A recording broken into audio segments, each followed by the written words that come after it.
Bonjour à tous, bienvenue dans cette nouvelle masterclass qui est organisée donc par Spag Training. Nous avons la chance aujourd'hui d'avoir avec nous Romain Dogelc, CEO de Spag, Coralie Dussard, CEO de Spag et moi-même, Growth Marketing Manager. Nous allons donc échanger sur la construction du budget marketing 2025 et je vais laisser la parole à Coralie pour nous faire une petite introduction sur ce sujet. Merci Derrien, bonjour à tous. Alors effectivement, le sujet de la planification de son budget, de ses coûts marketing pour l'année à venir ou pour l'année suivante, parce que ça peut être 2025, ça peut être 2026 et les autres années aussi, c'est très important. Aujourd'hui, on voudrait vous expliquer un petit peu comment nous, on conseille les CMO qui travaillent avec nous et les équipes marketing avec qui on travaille sur cette construction. Parce qu'il y a pas mal de choses à prendre en compte. Et puis, il y a aussi souvent de la pédagogie à faire autour du budget marketing. Donc, on va vous donner quelques clés sur le sujet. Alors, la grande question par laquelle on va commencer justement, c'est que on a une construction de budget marketing à faire. Quels vont être les points d'entrée? Comment commencer finalement cette définition pour ce budget? Quelles sont les techniques que vous recommandez, les points de départ en vue de cette construction? Alors le point de départ le plus évident, c'est bien sûr les objectifs, mais ça n'est pas toujours si facile de les avoir, selon la taille de l'entreprise, le groupe. Parfois récupérer des objectifs business bien définis et clairs peut être un vrai chemin de croix pour les marketeurs, les directeurs marketing.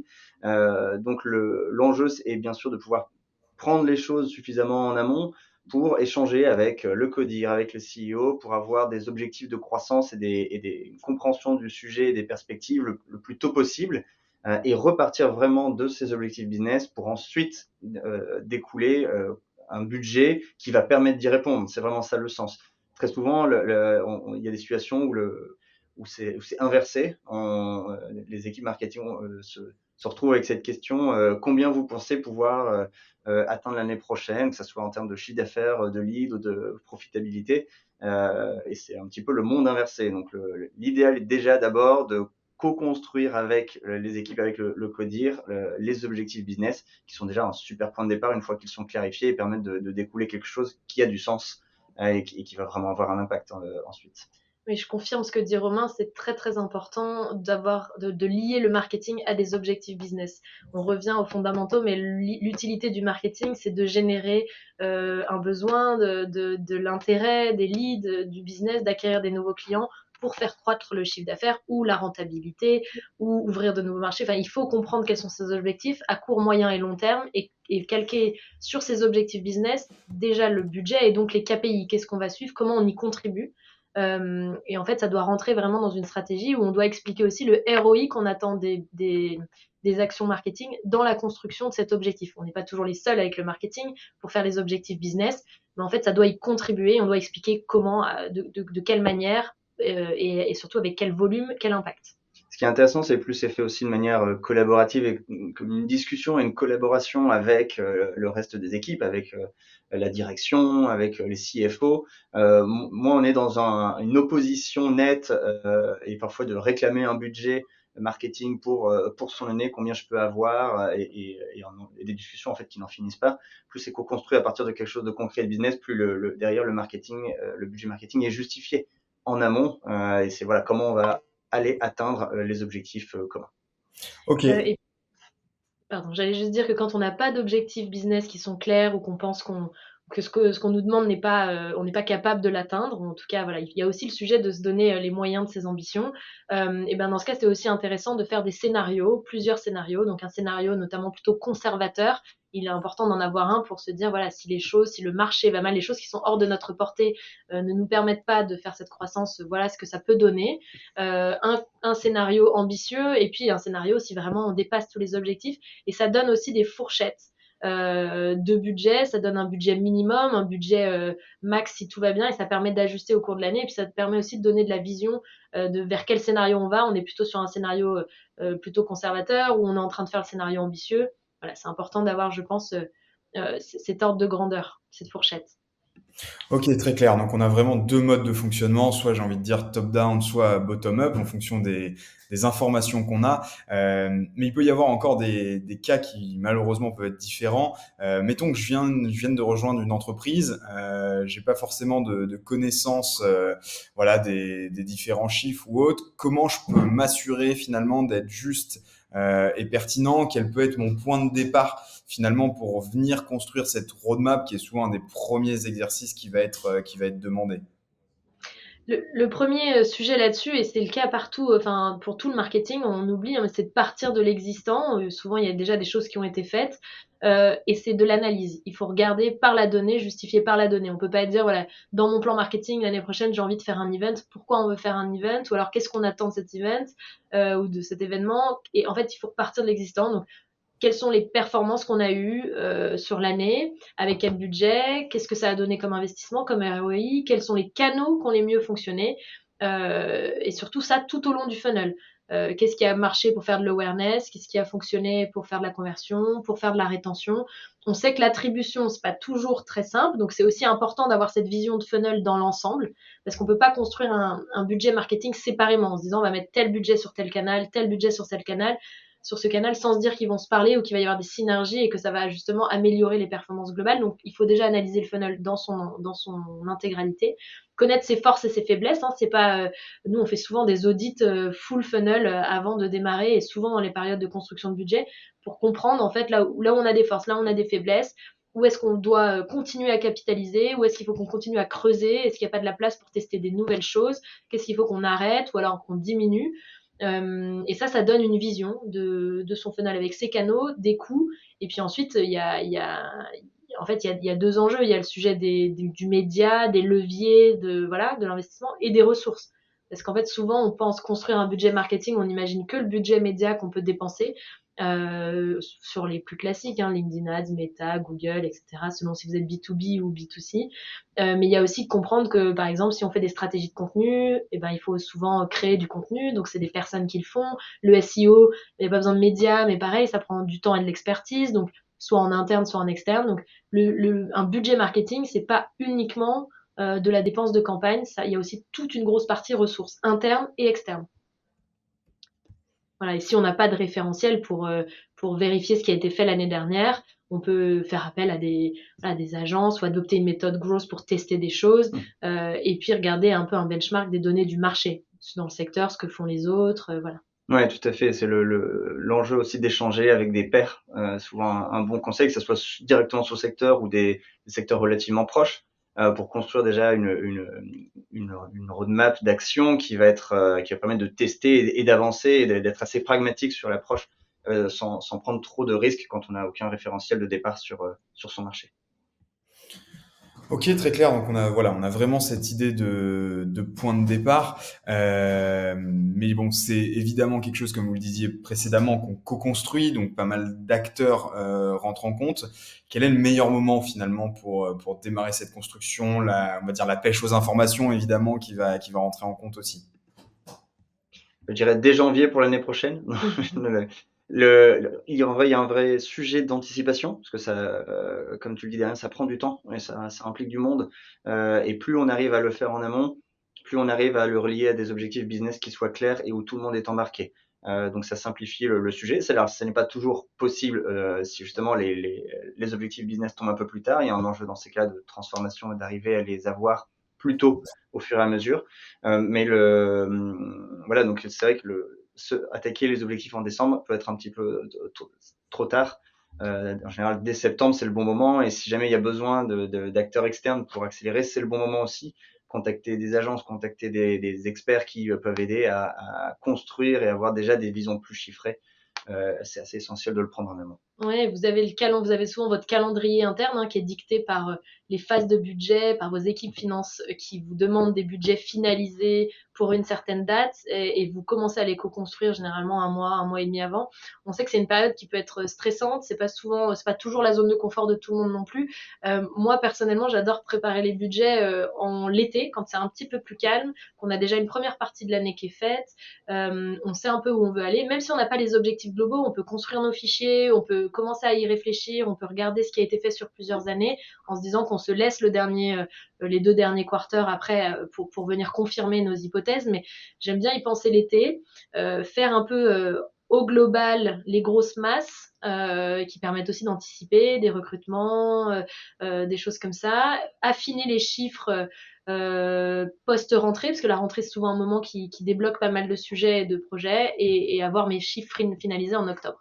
Pourquoi on dit ça aussi? Parce qu'il y a un enjeu dans l'anticipation de plusieurs choses, parce que comme on disait, c'est du budget média et c'est parfois de l'investissement en tout cas pour des actions, des campagnes, et puis des budgets ressources. Des ressources, ça prend du temps si on sait qu'on veut faire les objectifs dès janvier de l'année prochaine. Si vous finalisez votre budget le 31 décembre ou le 10 janvier, déjà vous êtes en retard sur votre planification et vous allez prendre un quarter ou un trimestre de retard.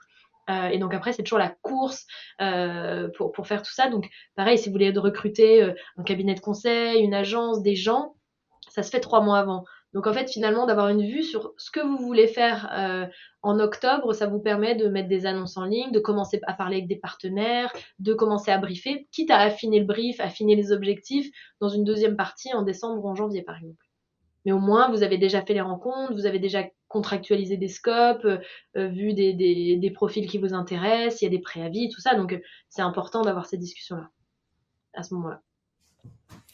Très clair. Maintenant qu'on a la partie théorique, j'ai envie de dire, qui est à peu près comprise, de manière concrète, d'une manière chiffrée, comment ça va se construire ce budget marketing? Quels seraient vos tips là-dessus? Alors, une fois qu'on a clarifié les objectifs, l'enjeu c'est de ne pas le décorréler déjà de la stratégie. Donc, il y a une première partie qui est stratégique. On conseille fortement de repartir du funnel pour définir ses priorités stratégiques, et là on a envie de mettre le poids du corps et s'assurer qu'on a un funnel équilibré, hein, parce on pourrait avoir tendance à mettre beaucoup de budget uniquement sur les parties les plus mesurables ou le ROI le plus facilement mesurable en conversion, mais ça serait sous-efficient si on oublie d'avoir des parties de notoriété qui viennent alimenter l'ensemble du funnel. Donc repartir du funnel, détailler les différents types d'actions et le potentiel impact que ça peut avoir, donc avec un plan média, avec des estimations que vous pouvez construire.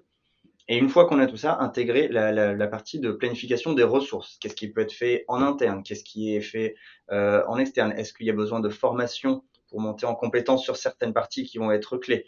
Voilà, c'est vraiment une partie de ressources, à la fois interne et externe, qui est à budgétiser au global pour atteindre les objectifs que vous avez fixés en amont et pour pouvoir développer cette stratégie. Et je pense que ce qui est aussi important quand on l'a construit d'un point de vue, quand on le construit d'un point de vue chiffré, ce budget marketing, c'est d'avoir une vision de ses coûts fixes, des choses qu'on ne peut pas changer. On a son équipe, on a des outils dont on a besoin. Voilà, ça va être des coûts sur lesquels on s'engage sur l'année, et de variabiliser une grosse partie des coûts aussi.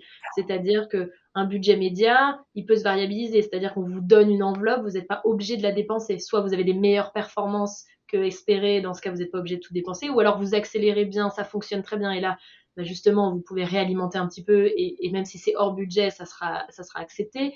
Des ressources aussi, en fait, vous n'êtes pas obligé de vous dire, bah là, je peux pas le faire avec mon équipe actuelle, vous pouvez vous faire aider. Donc, c'est important de budgéter aussi des coûts externes. Un coût de cabinet, de conseil, d'agence, de freelance, d'externe. C'est important de l'avoir en tête et de se dire que voilà, c'est aussi des variables d'ajustement en fonction des performances que vous avez. Mais ça, ce qu'il faut savoir quand même, c'est que même si vous l'avez budgété, ça prend du temps.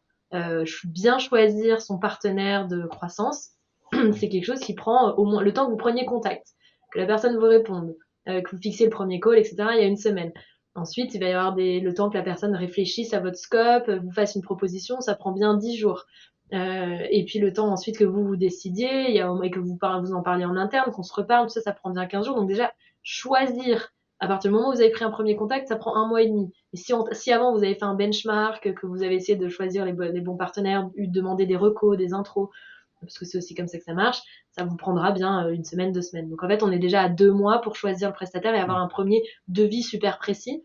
Et puis si après vous voulez vous mettre en route, généralement il y a un temps incompressible pour ces personnes-là de préparer un kick-off, de bien se mettre dans le sujet, de 10 jours, 15 jours. Donc en fait, 3 mois, c'est vraiment un bon timing pour pas être déçu, pour bien que ça rentre dans les objectifs et pour pas prendre de retard par rapport à son budget. Et c'est la même chose pour du recrutement quand on veut recruter en interne. Et c'est à prendre en compte parce qu'on va y venir dans la construction du budget. Il y a la partie opérationnelle, mise en musique de tout ça. Un recrutement, ça prend entre 3 et 6 mois pour recruter avec ou sans préavis de la personne qu'on va accueillir. Et donc, il faut bien continuer à avancer en attendant et pas prendre trop de retard. Donc, si dans votre budget, vous prévoyez une personne en plus, soit vous la prévoyez vraiment à partir du semestre 2, soit si vous la violez dès le S1, en fait, votre budget il doit être prêt 3 mois avant pour que vous puissiez au moins commencer à y réfléchir. Voilà. Et j'ajouterais par rapport à ça, il y a l'anticipation. Très souvent, les échanges, que ce soit avec donc des externes quand vous êtes dans la construction, oui, ça peut vous apporter des réponses en termes de chiffres, les types de chiffres qui sont à prévoir en termes de ressources, mais aussi de médias. Et ça va également faire avancer la réflexion dans les choix stratégiques. Puisque c'est l'occasion de prendre du recul, d'avoir des nouvelles idées et de s'assurer qu'on ne s'engage pas, qu'on vous engagez pas dans un budget qui n'avait pas anticipé certaines nouvelles types d'actions qui auraient pu être vraiment importantes et changeantes pour vous et avoir un vrai impact. Donc voilà, on ne serait que incité à commencer les discussions en amont, parce que ça fait partie de la réflexion stratégique et de l'enrichissement de cette direction. Très clair. Coralie, tu avais commencé d'aborder ce sujet, donc comment mettre ça en musique dans le temps, comment venir créer un peu le lien, le liant entre tout ça. Moi, ce que j'aime bien faire et ce qu'on conseille beaucoup à nos clients aussi, c'est que on a ce budget mensuel, hein, généralement, avec combien on va dépenser. Et surtout, en fait, c'est vraiment un funnel à lui-même. On va dépenser tant de budget pour avoir tant de leads qu'on va convertir à tant de pourcentage, etc. Et puis après, on sait qu'il y a souvent des temps de closing, des temps de commerciaux aussi qui prennent du temps. Donc, en fait, comment dire, le vrai contrat, le vrai client, on l'aura quelques mois après.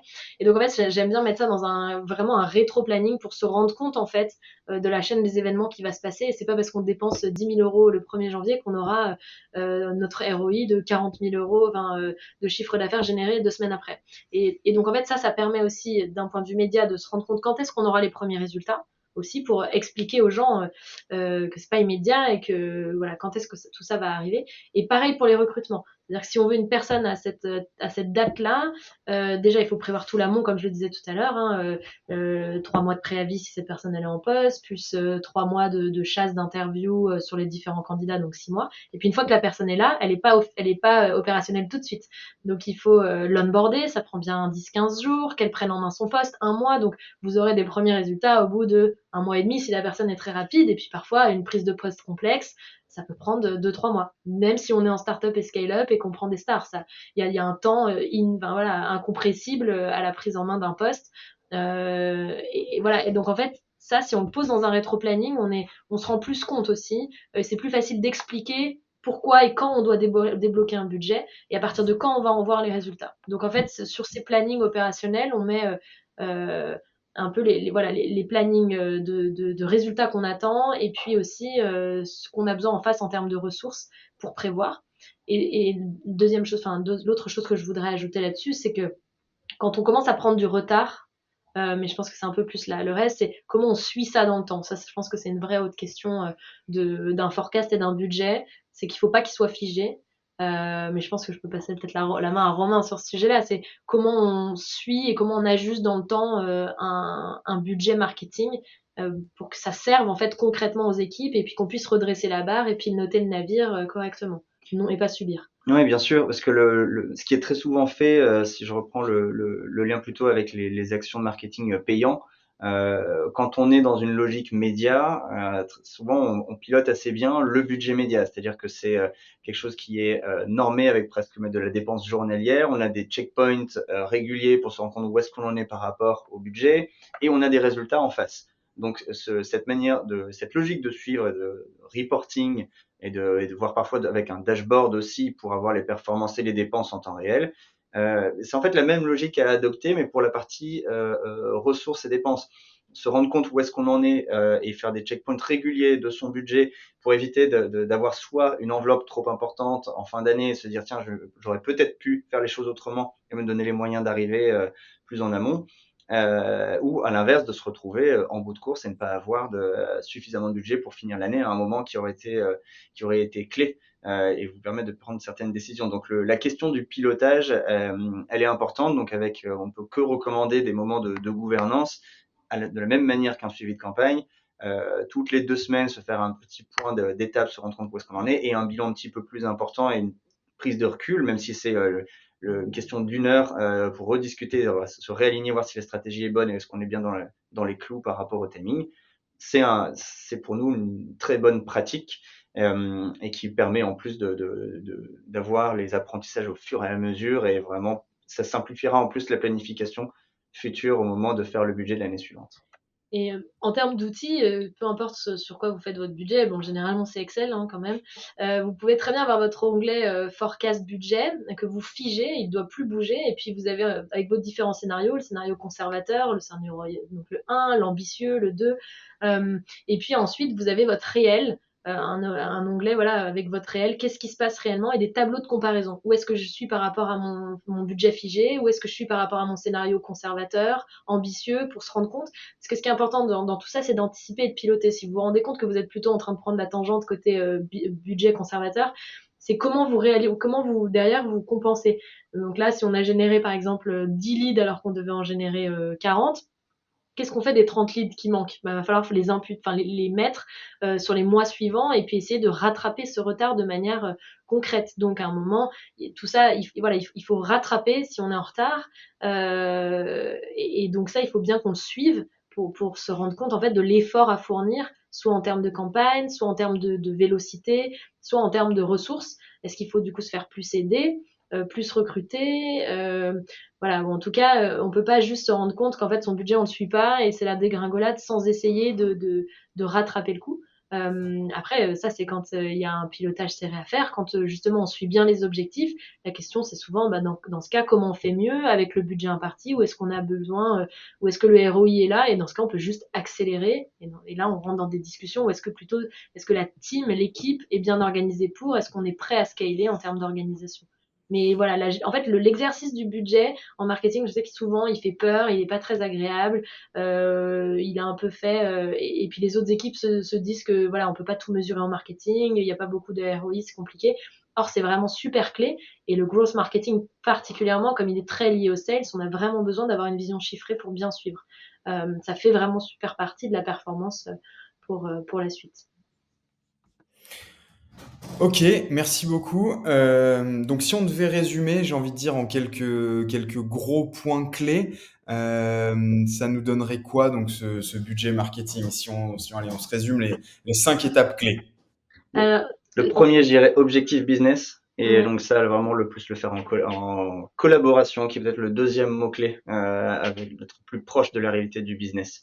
Le troisième mot, c'est l'anticipation, donc le faire le plus tôt possible et l'affiner dans le temps. L'anticipation et le suivi, donc de construire un document qui permet de suivre. Donc on anticipe, on fige, on compare, on suit dans le temps. Et le quatrième, c'est aussi une vision complète du funnel, donc bien complète, de pas sous-estimer les synergies, même si on peut pas toujours tout mesurer. Donc se dire qu'il va y avoir des synergies entre les leviers et commencer à voir avec des hypothèses que ça peut donner. Et un mix entre du média à des ressources, en tout cas des campagnes ou de l'investissement et des ressources, et donc des coûts fixes et des coûts variables, pareil, puisqu'il faut bien anticiper cette partie-là. Je dirais le mot de la fin aussi, c'est stratégie. Il faut évidemment que ça puisse prendre du sens au sein d'une stratégie et donc ne pas hésiter à concevoir, échanger pour avoir aussi cette marge de manœuvre sur l'année suivante et pas reproduire exactement ce qui a été fait l'année précédente. Tout à fait. Très clair. Bah écoutez, merci énormément pour ce petit moment, une 25 minutes environ. On se retrouve pour les personnes qui ont regardé cette masterclass donc sur le prochain sujet qui arrive très rapidement. Merci à tous et au revoir. Merci à tous, Merci, au au revoir. revoir.